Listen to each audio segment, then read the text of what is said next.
might just, I guess we'll do a small brake service on this side. May as well. Might as well just pull the caliper off. Do it, then I'll shoot it with paint.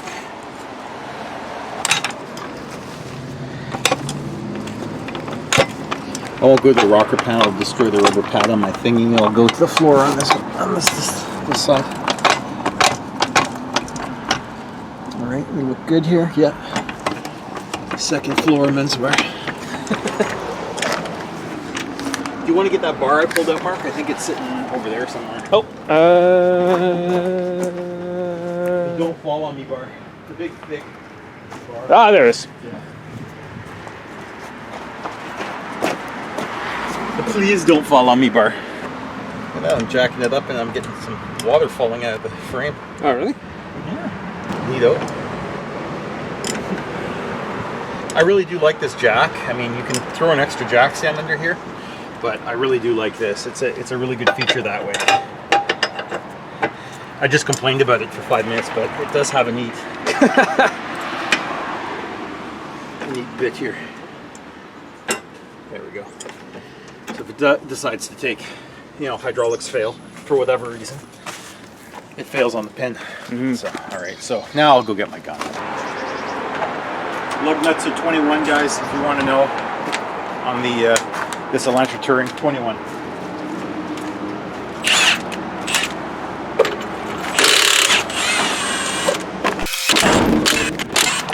I have that shiny feature on my gun that when it gets to the end of the bolt and it feels it's loose, it actually slows down so you don't oh, nice. bolt on the ground. Yeah. Yeah, we like Milwaukee stuff. Oh, of course, I got the wheel turned. Give myself a fight. Rotate the wheel the other way. Only reason why I'm rotating the wheel the other way is just to expose the 2 bolts on the caliper. Just a little bit easier to get back there. I'll take the hubcap off my seat. Peasant chair. The other side was not bad. Not bad at all, actually. So I'd be very surprised if this was horrendous. Like, they had grease in them. The brakes were recently done. They are new. But the car's been sitting, so. And of course, that's a 14.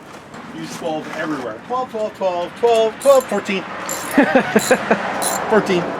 It's not hard. I mean, really, if you have the 14 and the 12, you're in pretty good shape with this. Yeah. Well, that seems rusty. Oh, good. Seems really rusty. Come on. Get on there. Oh, that want to walk. Oh, let's not do that. We're not doing that.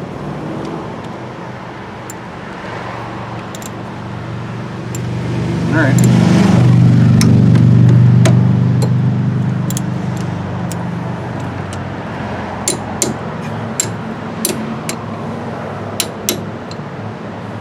Oh boy, are they on there? Yeah, I just got stuck. It's not bad. I just wanted to fight it before I got the bolt out.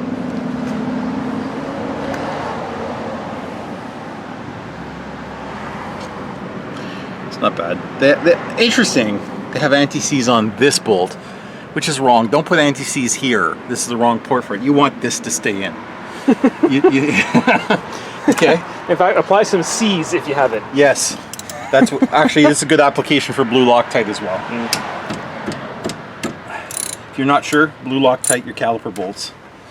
Because, you know, you're driving home in the rain or something. It's always in the rain, and you're gonna be sad because you've lost one of these and your caliper's off and kids are hungry, you want to get home for dinner, you know. It's just not gonna happen. Now, I could have compressed the caliper had I been a bit smarter. I didn't. I was like, you know, I'm just gonna pry it off here because it's gonna come off.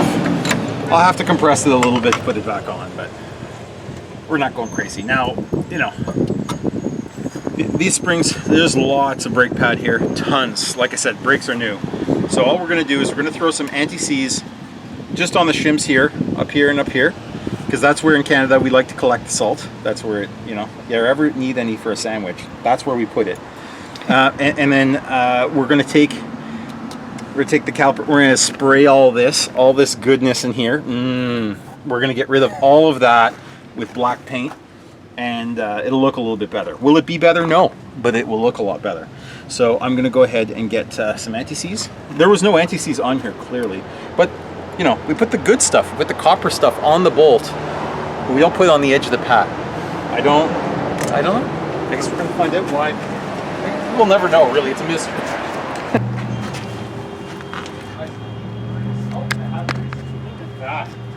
It's like I was ready. It's almost like I did the other side first, guys. Almost. Aha! All right, we'll sit down here. Get a look in there. On our innovation tire. You know it's good when it's innovation. I feel like I'm innovating already. All right, so we're gonna take this. Okay. You could clean up these sliders more. They have a bit of shmoo on there, but I know from experience we're just going to get away putting some anti-seize on here so they slide around and they work well. I like the copper stuff, guys. Again, I think it's worked wonderful on adjusters. You know, it's nice and smooth when once you have it all together. And in Canada, again, we liberally goop that stuff on. Because we're going to get a pile of stuff. If you're not taking your brakes apart in Canada at least every second year, your brakes aren't going to last very long. And that's usually what happens here. People end up at the dealership, you know, for the price of the service and the cost of labor going up, they don't service them anymore. They run them to the end and then have miserable brakes for 3 years or 4 years. And then they have good brakes again for 2 years. Just because of the cost of that. There's so many mechanics that would go, oh, well, you need all new brakes. I could probably pull this in, and with the rust that's on it, some guys are going to say it needs new brakes, but realistically, those rotors were brand new less than a year ago. So they have lots of meat on them. They just need to be cleaned up. The argument could be made for resurfacing the rotors, especially if there's some American viewers. A lot of southern states will resurface rotors. They don't up here. They're really picky about it. You tell them to resurface, and oh, I can't resurface it. And then if it can be resurfaced, they're like, well, we don't want to do it. And it just seems to be a liability thing, and nobody wants to do it. But it's almost like they tell you they resurface rotors so that they can sell your rotors. All right, so I'm going to shoot some paint all over this, and then we're just going to actually, no, I'm lying to you. We're going to put some stuff on these pins. Those pins they're clean, but generally speaking, but wow, but not a lot of grease on them. Well, I use this stuff. You can use any kind of silicone brake grease. Do not use regular brake grease because rubber does not like it. So if you use regular brake grease on there, you will swell all the seals. These pins will probably even seize in there, and then, well, your brakes will work, but not well, because the only thing that's moving is that. The whole caliper's not moving, but you just have the piston from the caliper moving if you don't have these properly greased. Again, I'm not doing a complete brake job. This is just a clean up and make sure that there's, things are moving kind of brake job. Like it's just a quick one.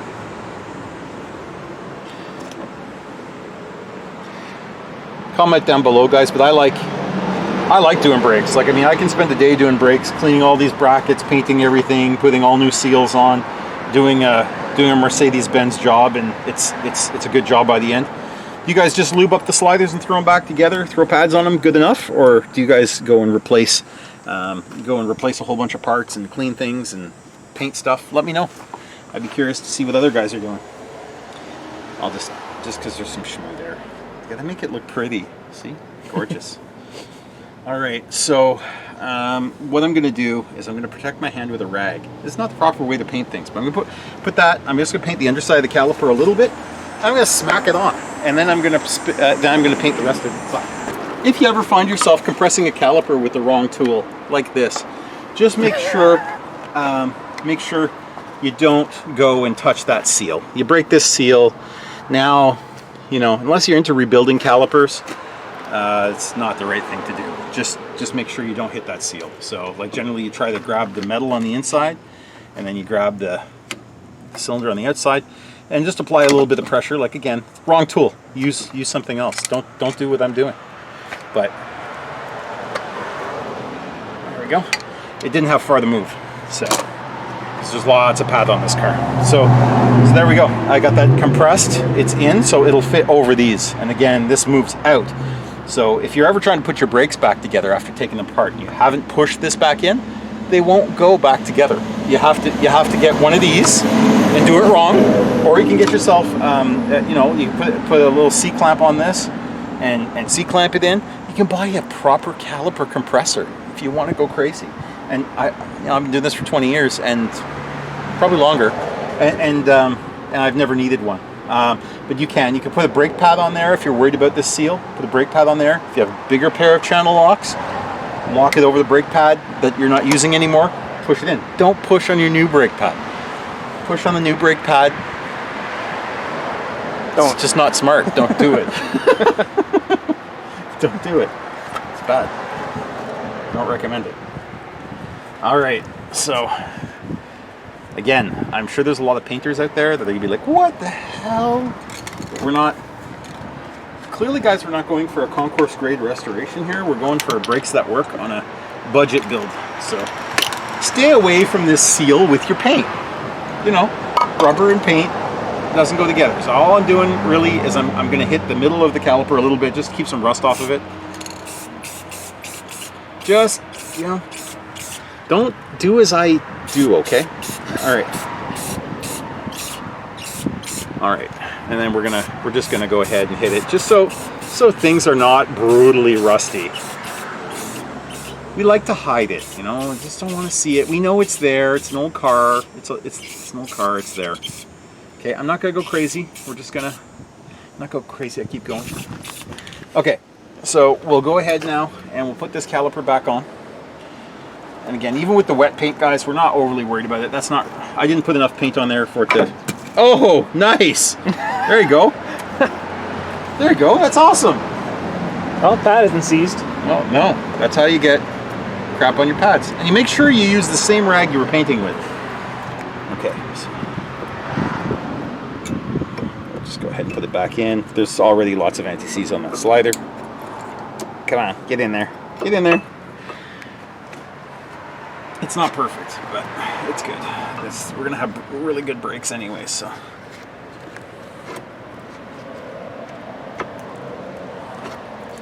Yeah, pad on the ground. That always looks good.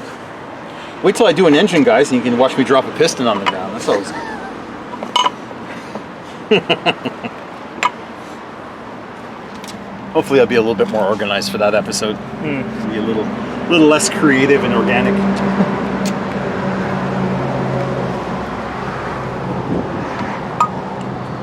So again, you could use blue Loctite on these.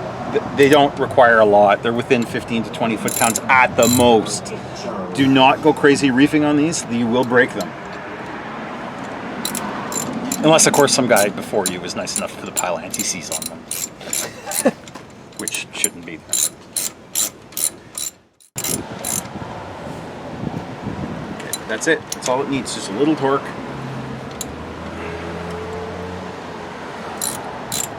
See, those bolts are spinning in there. They're not giving me any resistance. They're moving really nicely. Another good way to check your brakes to see if they're sticking or seized, like just after you've wound in the piston on your caliper, is just to go ahead, grab your caliper and pull on it. And if you can move it back and forth like that, it means your sliders are working. That's it. You just pull it back and forth, okay? And get paint on your hands like that if you don't use your brain when you're showing people stuff. All right, so I'm gonna go ahead now and go ahead and just hit the rust. We're not going crazy. We're not putting a lot of paint on here.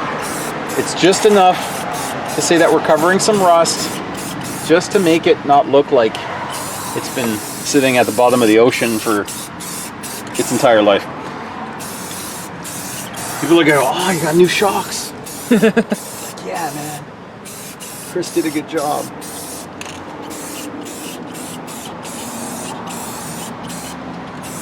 Again, when you look from the other side, I'm not painting from all angles here. Again, we're not restoring the car. We're just trying to get some paint on it, make it look a little less rusty.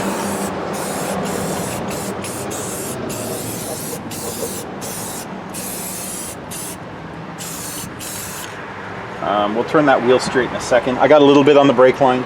It's not the end of the world, you know. It's not. There we go. You can get some off there like that. If you're going around the brakes, don't get a pile on your rotor like I just did. Just you know. God, Jesus. It's fine. It'll come off. I'm not worried. Yeah.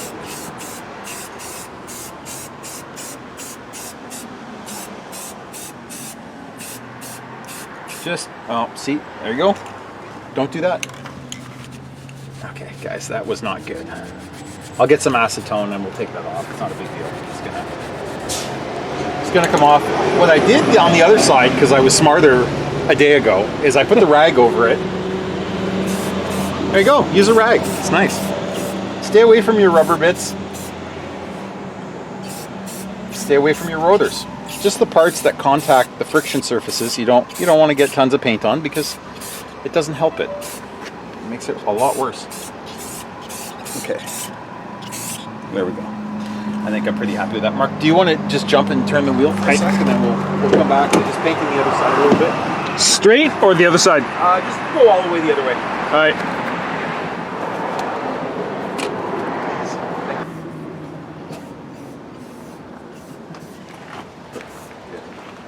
Good.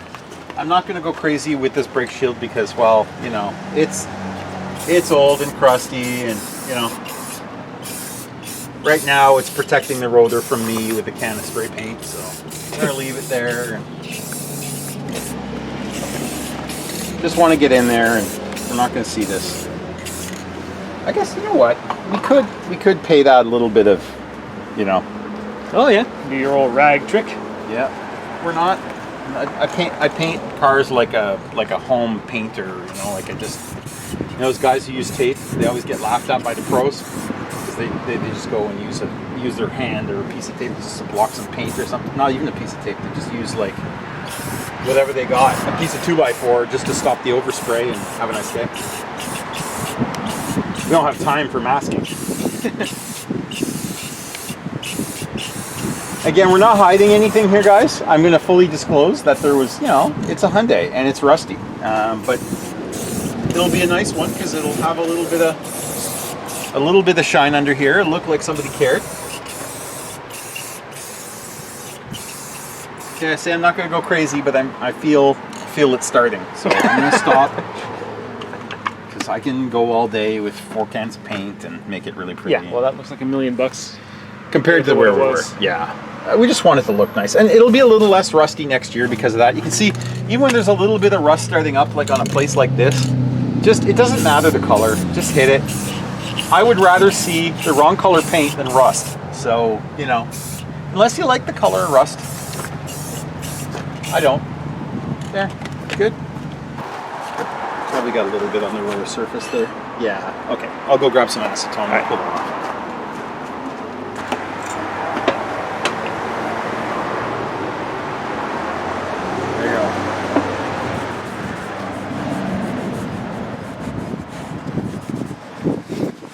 Not worried about this. Just getting the rotor surface clean. Yeah, just the contact surface. Yeah. That's all we're really worried about. There we go. Perfect. It's like new.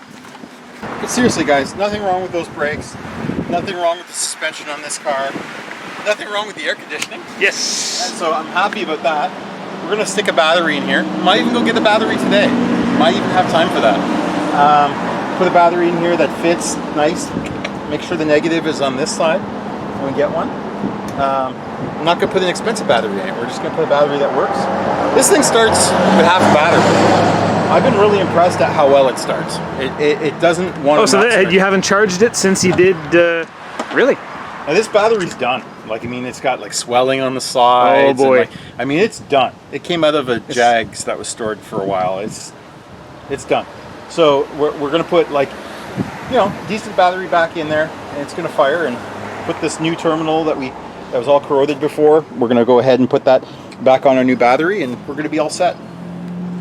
Sorry guys, a little off topic, a little bit of ADD kicking in there. So we'll get back to putting this Hakkapeliitta Nokia Pirelli tire back on here. got all the nice patina. All right. So you don't get that with new cars. You don't get this. You know, North American mentality. You're getting more for your money here. You're getting more stuff all the time. All right. I am gonna sit on the ground today, just because it feels right. Well, it's just warming up. Yeah, it is. Turning into quite a nice day, actually. It's supposed to rain, but I don't know if they've changed that. Well, I don't know if it rained a lot here yesterday, but we had like 45 minutes and then it stopped. Okay. The Cocoon, very, very good for balancing the wheel. It's only the finest mechanic shops will put that in there for you.